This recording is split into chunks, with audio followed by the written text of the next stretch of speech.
Hello दोस्तों, स्वागत है आपका श्री गुरु एकेडमी में।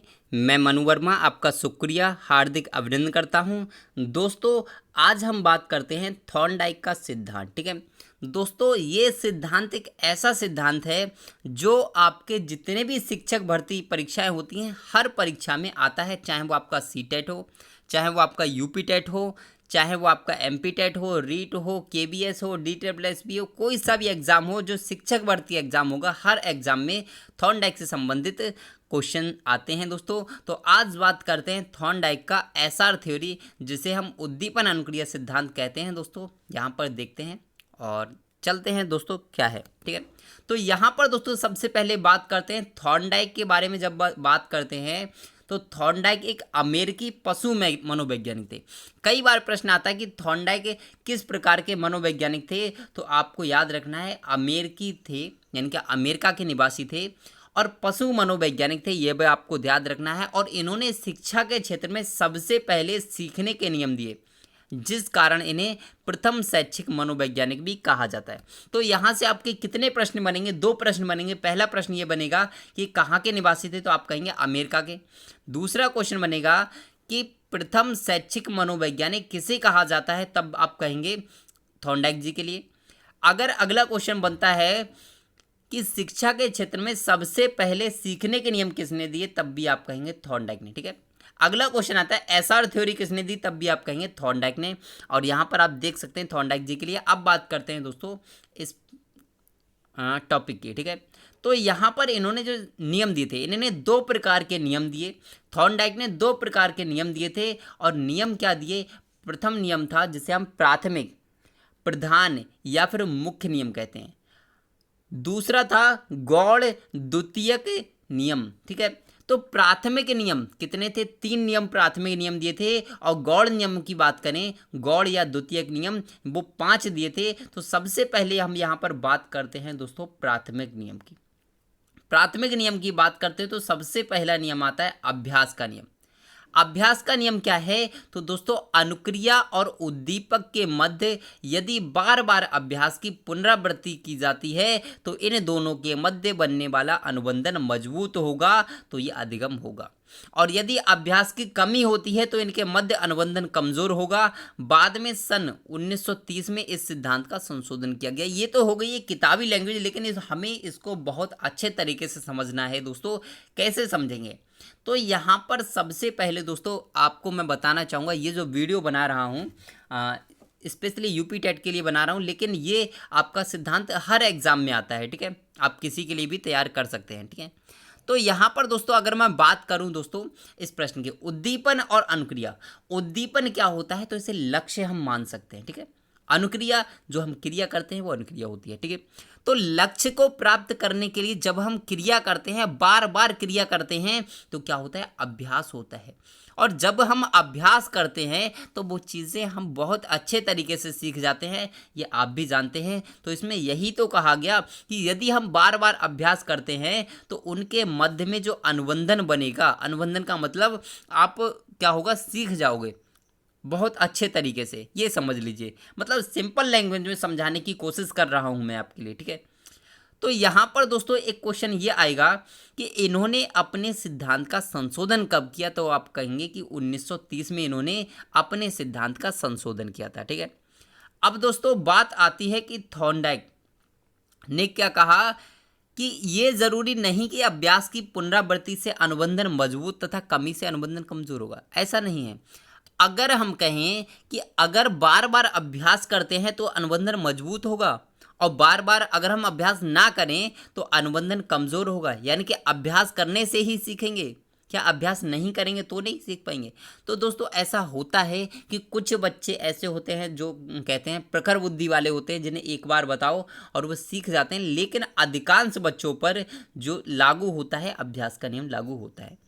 अभ्यास के नियम को इन्होंने दो भागों में बांटा, पहला प्रयोग का नियम और दूसरा अनुप्रयोग का नियम। यहाँ से आपको प्रश्न नहीं आएगा, आपसे अगर पूछा जा सकता है तो यही पूछा जाएगा कि अभ्यास के नियम को कितने भागों में बांटा गया, तो आप कहेंगे प्रयोग का नियम और अनुप्रयोग का नियम 2 भागों में बांटा गया दोस्तों। ठीक है, तो आई होप, मुझे लगता है आपको अभ्यास का नियम बिल्कुल समझ आया होगा। तो यहाँ पर दोस्तों अभ्यास का नियम समझ लेते हैं। जैसे आपने एक संस्था देखी है हमारे इंडिया में जिसका नाम है इसरो। इसरो की अगर हम बात करते हैं दोस्तों, तो इसरो जो था उसने क्या एकदम से अपनी मिसाइल बना ली? नहीं, उसने अभ्यास किया, बार बार अभ्यास किया। एक बार नहीं बन पाई, दोबारा फिर कोशिश की। तो कोशिश करने से, अभ्यास करने से सीख जाते हैं हम, यही बताया गया अभ्यास के नियम में। दूसरा दोस्तों आता है प्रभाव, परिणाम, संतोष और असंतोष का नियम। आपको कुछ भी लिखा हुआ मिल सकता है। प्रभाव का नियम तब भी आप यही मानेंगे, परिणाम का नियम तब भी वही है, संतोष का नियम तब भी वही है, असंतोष का नियम तब भी वही है। अब इसमें है क्या? तो इसमें थॉर्नडाइक जी ने बताया कि यदि हम किसी भी बच्चे को सिखाते समय भय या दंड का प्रयोग करते हैं तो इससे क्या होता है, इससे जो अनुबंधन बनेगा मतलब बच्चा सीखेगा तो क्या होगा, बहुत कम सीख पाएगा, यानी कि अनुबंधन बहुत ही कमज़ोर बनेगा। ठीक है। और यदि हम बच्चे की प्रशंसा करते हैं और उसके अच्छे कार्य पर, हर बार पुरस्कार नहीं देना है लेकिन अच्छे कार्य पर उसे पुरस्कार भी दे देते हैं, तो उससे क्या होगा, उसको संतोष प्राप्त होगा। यानी कि उसे लगेगा कि यार मैंने पढ़ाई की, चलो मुझे सर ने शाबाशी दी या फिर मुझे गिफ्ट दिया, अरे मज़ा आ गया, मैंने बहुत अच्छा किया, आगे भी कोशिश करेगा। तो उससे क्या होगा, उसको संतोष भी मिलेगा और उससे बनने वाला अनुबंधन भी मजबूत होगा दोस्तों। तो यहाँ पर याद रखेंगे ये सारे पॉइंट। ठीक है। पुरस्कार और प्रशंसा द्वारा क्या होता है, हमेशा अनुबंधन मजबूत बनता है और बच्चे को संतोष प्राप्त होता है। ठीक है। अब बात करेंगे तत्परता के नियम की, जो कि मुख्य नियम का लास्ट नियम है। अब बात करते हैं तत्परता का नियम। ये क्या है? तो इसे कई नामों से पुकारा जाता है। तत्परता का नियम, तैयारी का नियम, प्रेरणा का नियम, मानसिक तैयारी का नियम। तो इसमें बताया गया कि यदि हम किसी कार्य के लिए तैयार होते हैं या फिर तत्पर होते हैं तो हम उद्दीपन को प्राप्त जल्दी कर लेते हैं। जैसे आपने देखा होगा, आपने ये चीज़ अपने आप पर भी अप्लाई की होगी कि यदि मान लीजिए आपका इंटरेस्ट है क्रिकेट खेलने में, तो जब आपका इंटरेस्ट क्रिकेट खेलने में है और आपको खिलाया जाए फुटबॉल, तो आपका जब उसमें इंटरेस्ट ही नहीं होगा, आप उस काम को करने के लिए तत्पर नहीं होगे, तो मुझे लगता है आप फुटबॉल नहीं सीख पाओ। लेकिन यदि आपका इंटरेस्ट है क्रिकेट में, आपकी तत्परता किस में है, क्रिकेट में, तो मुझे लगता है यदि आपको क्रिकेट सिखाया जाए तो आप बहुत जल्दी सीख जाएंगे। तो यही कहा गया थॉर्नडाइक जी के द्वारा। ठीक है, तत्परता के नियम में। अब दोस्तों बात करते हैं गौड़ नियम की। तो जब हम गौड़ नियम की बात करते हैं तो इन्होंने 5 प्रकार के गौड़ नियम दिए थे, उनके बारे में जान लेते हैं। तो प्रथम नियम था बहुक्रिया का नियम, दूसरा था आंशिक क्रिया का नियम, तीसरा था मनोवृत्ति का नियम, चौथा था सादृश्यता का नियम और पांचवा था साहचर्यात्मक नियम। तो यहाँ पर बहुक्रिया का नियम क्या था? तो अनेक क्रियाओं के द्वारा जब प्राणी उद्दीपक तथा अनुक्रिया के मध्य संबंध बना लेता है तो बनने वाला अनुबंधन मजबूत बनता है। ये क्या है दोस्तों? है क्या? तो मैं आपको सिंपल लैंग्वेज में समझा देता हूं दोस्तों कि जब हम अनेक क्रियाएं करते हैं और जब उन क्रियाओं को करने के बाद उद्दीपक क्या होता है, मतलब लक्ष्य, आपका जो लक्ष्य है और आप जो क्रिया कर रहे हैं उसके मध्य में जब संबंध बन जाता है तो अनुबंधन कैसा बनता है, मजबूत बनता है। ये तो मैंने आपके लिए यहाँ पर भी बताया था। तो ये बिल्कुल इससे संबंधित है दोस्तों बहुक्रिया का नियम। ठीक है, आप समझ गए होंगे। अगली बात करते हैं आंशिक क्रिया का नियम, जिसमें थॉर्नडाइक जी ने बताया कि छोटी छोटी क्रियाओं के द्वारा अधिगम प्राप्त करना। यानी कि क्या होता है, जब आपने देखा होगा कि जब बच्चा पढ़ना स्टार्ट करता है तो बड़े बड़े शब्दों को नहीं पढ़ पाता। जब बड़े शब्द आते हैं तो क्या करता है, उनके छोटे छोटे खंडों में पढ़ने की कोशिश करता है। यानी कि आप सभी लोग जानते हैं किसी भी प्रकार की हम क्रिया करते हैं तो यदि हम उस क्रिया को एक बार में नहीं कर पाते तो हम क्या करते हैं, उसे छोटे छोटे टुकड़ों में करके उस क्रिया को करने की कोशिश करते हैं। अगला बात करते हैं मनोवृत्ति का नियम। तो ये क्या है? तो इसमें बताया गया कि आपके मन की वृत्ति सकारात्मक है तो अधिगम होगा और यदि नकारात्मक है तो अधिगम नहीं होगा। तो यहाँ पर दोस्तों थॉर्नडाइक जी के द्वारा अगर मन की बात की है तो मन का मतलब होता है मस्तिष्क और वृत्ति का मतलब होता है नजरिया या फिर दृष्टिकोण, आपके सोचने समझने का तरीका। ठीक है, तो यहाँ पर इन्होंने थॉर्नडाइक जी ने बताया कि यदि आपका जो मन है, आपका मस्तिष्क है, सकारात्मक है, मतलब अगर आपका जो मस्तिष्क है बिल्कुल सही दिशा में कार्य करता है, सकारात्मक सोच रखता है, और तो क्या होगा, अधिगम आप कर पाओगे। और यदि आप नकारात्मक तरीके से, मान लीजिए आप एक एग्जांपल लेता हूँ, मान लीजिए आप क्रिकेट खेलने गए, ठीक है, तो क्रिकेट खेलने गए, खेलने से पहले आपने सोचा अरे यार मैं जाऊँगा कहीं आउट ना हो जाऊँ, आउट हो जाऊँगा मैं, डर लग रहा है, तो हो सकता है आप अधिगम ना कर पाओ, आप आउट ही हो जाओ। लेकिन यदि आप सकारात्मक दृष्टिकोण लेकर जाओगे कि मैं क्रीज क्रीज पर जाऊंगा, वहाँ सिक्स मारूंगा और बहुत अच्छे रन बनाऊंगा, एकदम सकारात्मक सोच लेकर, ठीक है, तो मुझे लगता है आई होप आप बहुत अच्छा कर पाओगे, ठीक है। अगला बात करते हैं सादृश्यता का नियम। तो ये क्या है, तो आपके पूर्व ज्ञान के अनुसार ही अधिगम होता है। मान लीजिए आपने पहले जो सीखा, जब तक हम उससे संबंधित करके उसको नहीं समझाएंगे तब तक अधिगम नहीं होगा दोस्तों, बच्चा नहीं सीख सकता। अधिगम का मतलब होता है सीखना, ठीक है।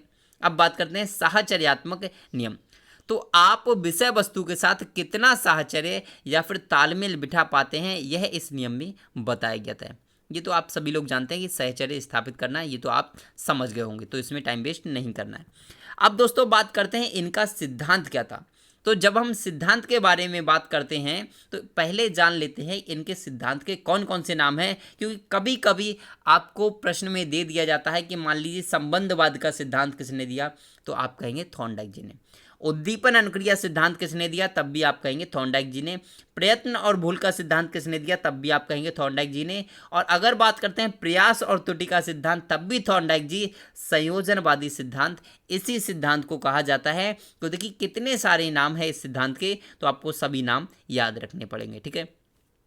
अब दोस्तों बात करते हैं कि थॉर्नडाइक जी का जो प्रयोग था वो क्या था और किस पर प्रयोग किया, किस तरीके से किया, वो सारी बातें अभी हम डिस्कस करेंगे। तो सबसे पहले दोस्तों हम यहाँ पर जान लेंगे थॉर्नडाइक ने बहुत सारी चीज़ों पर प्रयोग किए थे, जिसमें से बिल्ली, चूहा, चूजा, खरगोश आदि प्रयोग बहुत महत्वपूर्ण थे दोस्तों, ठीक है। ये बहुत महत्वपूर्ण प्रयोग थे, लेकिन इनका जो मेन प्रयोग है जिसे हम पढ़ते हैं वो था बिल्ली पर, बिल्ली और मृत मछली पर प्रयोग था। और इस सिद्धांत को एसआर टाइप थ्योरी भी कहा जाता है दोस्तों, ये भी आपको याद रखना है, ठीक है।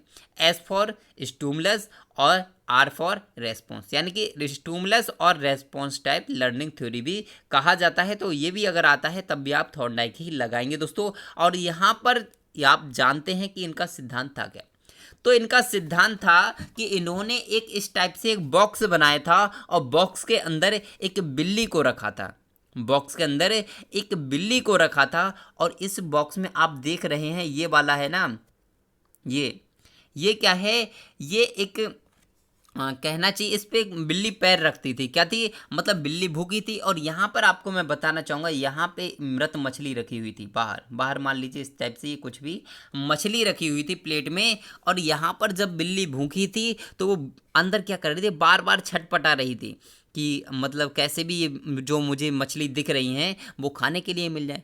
तो बार बार कोशिश कर रही थी, कभी इधर पैर कभी उधर पैर, कभी इधर कूदना कभी उधर कूदना। तो क्या हुआ दोस्तों, अचानक से उसका पैर जो था, ये जो लीवर दिख रहा है, इस लीवर पर पड़ा।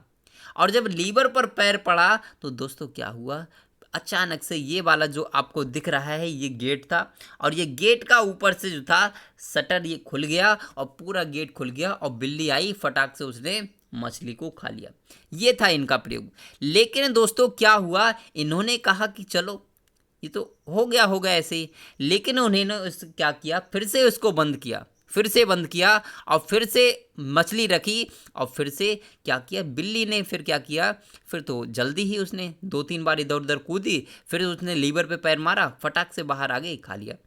इसी तरीके से क्या हुआ दोस्तों, धीरे धीरे अभ्यास करते करते फिर वो इस कंडीशन में आ गई कि तुरंत उस पर पैर मारती थी। उन्होंने जैसे ही मतलब बाहर मछली रखी और वो तुरंत पैर मारती थी और फटाक से बाहर आकर मछली खा लेती थी। तो इस प्रकार से उन्होंने बताया कि बच्चा जब बार बार अभ्यास करता है तो अभ्यास करने से अधिगम होता है, वो जान जाता है कि मुझे क्या करना है, कैसे करना है, ठीक है। तो आई होप, मुझे लगता है थॉर्नडाइक से संबंधित जितने भी क्वेश्चंस होंगे आप कर पाएंगे, यदि आपने इस वीडियो को बहुत ही सिंपल तरीके से और कंसंट्रेट के साथ देखा होगा। तो गाइस यदि आपको वीडियो अच्छी लगी हो तो वीडियो को लाइक और शेयर करिए, और दोस्तों चैनल पे पहली बार अगर वीडियो देख रहे हो चैनल को सब्सक्राइब कर लीजिए और ये घंटी वाला बटन दबा दीजिए। इससे क्या होगा, आपको कोई भी नोटिफिकेशन मिस नहीं होगा दोस्तों। और यहाँ पर आप बताइए कि आप किस तरीके से पढ़ना चाहते हैं, एक बार कमेंट कीजिएगा।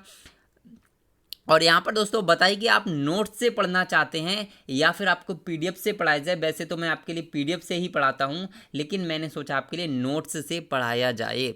तो आप कैसा चाहते हैं कमेंट कर दीजिए, उसी तरीके से पढ़ा दिया जाएगा, कोई भी दिक्कत नहीं है दोस्तों, ठीक है। तो दोस्तों वीडियो कैसी लगी एक बार कमेंट जरूर करिए, और अच्छी लगे तो वीडियो को लाइक शेयर और चैनल को सब्सक्राइब कर लीजिए। और दोस्तों आज के लिए बस इतना ही, लेकिन फिर मिलते हैं एक नेक्स्ट वीडियो में नेक्स्ट टॉपिक के साथ। तब तक के लिए हंसते रहिए, मुस्कुराते रहिए और तैयारी करते रहिए दोस्तों, ठीक है। तो चलिए बाय बाय दोस्तों।